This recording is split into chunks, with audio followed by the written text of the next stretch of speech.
In today's video, I'm going to teach you how to use Replit Python. Start by opening your web browser and heading to the Replit homepage. This is your dashboard, where you can create new projects or access existing ones. Look for the highlighted search or language selector area near the top. Type Python to filter the available templates, or select the Python option if you see it listed. Choosing Python tells Replit to set up a project that's ready for Python coding with the right files and environment. Next, click the Start or Create button to open your new Python project. Replit will spin up a workspace with a file tree on the left, an editor in the center, and an output or console area on the right. Give it a moment to initialize the environment. Once it loads, you're ready to type. Click into the highlighted code editor area, usually showing a file like main.py. This is where you'll write your code.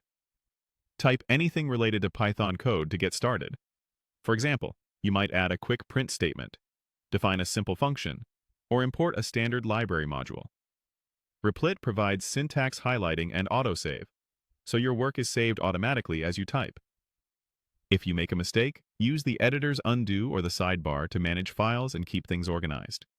When you're satisfied with what you've written and you're ready to share, click the Publish button at the top right of the Replit interface. A panel will open where you can add a title and a short description so others know what your project does. Keep the title clear and the description concise, and avoid including any secrets or credentials in your code or notes. In the Publish panel, you'll see a primary URL. Click that link to open your app in a new browser tab. This URL is what you can share with classmates, collaborators, or anyone who wants to try your project. It's a great way to preview how your app appears from the outside and verify that the page loads as expected. Finally, click Publish your app to make it live.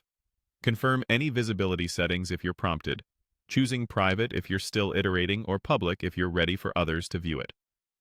After publishing, you can return to your code at any time, make updates, and publish again to push changes to the same URL. That's all you need to get a Python project up and running on Replit, from creating your workspace to